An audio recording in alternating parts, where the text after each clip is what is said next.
Jimmy Kimmel is back on air, and for the first time in, I don't know, a decade, he actually had some people that were watching him. Now, of course, that's all because of the controversy surrounding Jimmy Kimmel being suspended for a couple days after lying on air about the Charlie Kirk assassin, after using his influence to push political propaganda and lies to try to say that the right wing, they're actually the ones that murdered Charlie Kirk. And the mainstream media and the freaks that eat up have been pushing an insane cope and an insane lie about Jimmy Kimmel's suspension, that this is the biggest attack on free speech in history.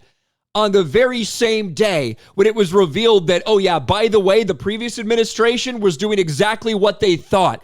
They were forcing social media accounts, social media companies to censor and remove and silence Americans. That's what was happening. And now we have the proof, the admitted proof that that's exactly what the Biden administration was doing. Yet the left, the mainstream media, and the dumb fucking idiots who lap this shit up want to continue to pretend like Jimmy Kimmel's 2-day suspension, 3-day suspension was a violation of free speech. And of course, he didn't apologize for lying to the American public. He cried. He said a couple nice things about Erica Kirk. He said a couple nice things about some of the people that spoke out, and he cried and cried and cried. But he didn't actually correct the record. And as a result, there's several companies that are still not airing Jimmy Kimmel. About a quarter of the ABC local broadcast stations around this country are still not broadcasting Jimmy Kimmel because of the way he conducted himself and because he has refused to actually apologize or clarify his lies, because that's what they were. This wasn't a bad joke. This wasn't a joke in poor taste. This wasn't anything like that. This was a direct lie to his audience about the political affiliation, the political motivations of the Charlie Kirk assassin. But all of this stuff, it has not been good for Disney. In the wake of Jimmy Kimmel's suspension, his couple-day suspension, he was never fired, by the way. A lot of the people that were gaslit by the mainstream media into thinking that Trump had something to do with this, even though that wasn't the case, even though we found out that sponsors and advertisers and local broadcasters were the ones who put pressure on Disney, not the administration, not the FCC. Nevertheless, Disney was hit with boycotts by people on the left. And personally, as somebody who's been calling out Disney for over 5 years now, go for it. That was great to see. Finally, people on the left saying, hey, maybe you shouldn't subscribe to Disney Plus. It was very funny to see, actually.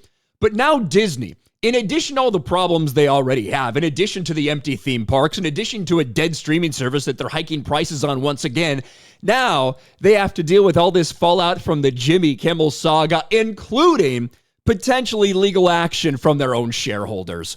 Disney hit with legal salvo from shareholders over Jimmy Kimmel's suspension. The entertainment giant may soon have to turn over documents and communications dealing with the late-night host sidelining, including company moderation policies and copies of deals with affiliate stations addressing their right to preempt programming. A group of Disney shareholders is exercising its right to demand materials related to the company's decision last week to suspend Jimmy Kimmel's late-night show. In a letter to Disney, the American Federation of Teachers and Reporters Without Borders says there's credible basis to suspect the board breached its fiduciary duty to investors by prioritizing improper political and affiliate considerations. Now, isn't it funny that you could have brought stuff against Disney for years and years and years about their fiduciary duties, their duty to prioritize the company making money above all else. What about all the DEI bullshit that they've been pushing? What about the woke nonsense? What about them taking a stand against families in Florida for the right for your teacher to propagandize your child with gay shit? What about that?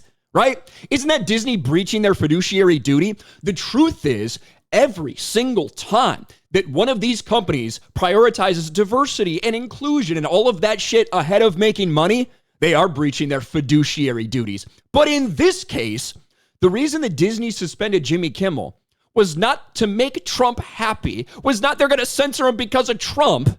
It was because their advertisers and sponsors said, we're not going to advertise with you if you don't do something about Jimmy Kimmel.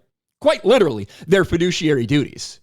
That's what affected this. But they would continue on. The fallout from suspending Jimmy Kimmel Live sparked criticism as an attack on free speech, triggered boycotts and union support for Mr. Kimmel, and caused Disney stock to plummet amid fears of brand damage. Plummet? From the Wednesday it was announced to the Thursday, like after the day, after everything had fallen out from that, the stock dropped about 1 point overall, around a percentage point. That caused their stock to plummet? Okay, if you say so. Amid fears of brand damage and concerns that Disney was complicit in succumbing to the government overreach and media censorship. These are the same fucking people, by the way, right? The idea that we're pretending that Jimmy Kimmel, that him getting suspended for a couple days is an attack on free speech, when Charlie Kirk was fucking murdered by a left-wing lunatic who was fucking a trans furry boyfriend. Right? The idea that we're pretending that a couple days suspension after he lied on air about that is a free speech attack when all these late night hosts are the ones who have been celebrating people having their speech taken from them. This is Jimmy Kimmel not that long ago. Trump has been suspended from Twitter, Instagram, Facebook, and even Snapchat. But don't worry, Mr. President, there are still plenty of apps you do have access to. You still have Spotify to drown out the sound of millions of people cheering as you leave. Google, Apple, and Amazon removed the Parler app from their platforms. Parler is where all the right-wingers gather to post QAnon nonsense and misspell the word parlor. Trumpers are complaining bitterly that they're being silenced. In fact, they won't shut up about being silenced. Right?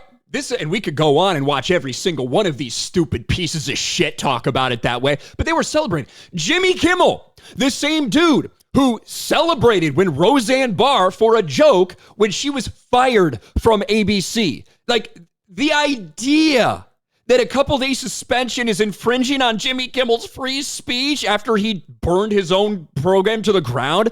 What the fuck are we actually talking about? They're trying to gaslight everyone into believing that Trump is the one who wanted him gone. You know, for a fascist like they call Trump, he sure is really bad at this stuff. Remember when he got Colbert fired? Yet Colbert's on the air for 11 more months, spewing shit about Donald Trump every single night. He got Jimmy Kimmel fired, except he's there and he's taking more shots at Trump than ever. Right? Where is this censorship? Where is this government censorship at when it comes to this? And all of it, so ironically, in the background, you have all these social media sites. Facebook now has stated it. Twitter has stated it. And of course, now Google is admitting that they bowed to pressure from the Biden administration to cancel people, to terminate accounts, to ban people, not for any actual violations, but because the Biden administration didn't want them speaking out. That's it. There's your censorship, and it's been going on for 4 fucking years. But no, now it's Jimmy Kimmel, just days after Charlie Kirk gets murdered for exercising his right to free speech. Jimmy Kimmel having a paid vacation for a couple days. That's the biggest attack on free speech. Absolute bullshit. And look, I hope that Disney gets burned with everything possible. Disney has done this to themselves. I love it when Disney gets hit by both sides of the aisle. They are the ones that allowed themselves to get in this position. They should have canceled Kimmel's show a long time ago because the ratings are miserable. Yes, for the first time in forever, people are watching Jimmy Kimmel. They will not in the next couple days. It's just, quite frankly, the reality. That's what this show has been. There's a lot of controversy surrounding it. He came back. People got gaslit to believe his attack on free speech. And by next week, no one's going to be watching once again because that's just the way it is. But this has been absolutely pathetic. What do you guys think about this? Let me know in the comments section below. Smash a like button, subscribe to the channel, ring the bell for notifications, share this video out there, and I'll talk to you later.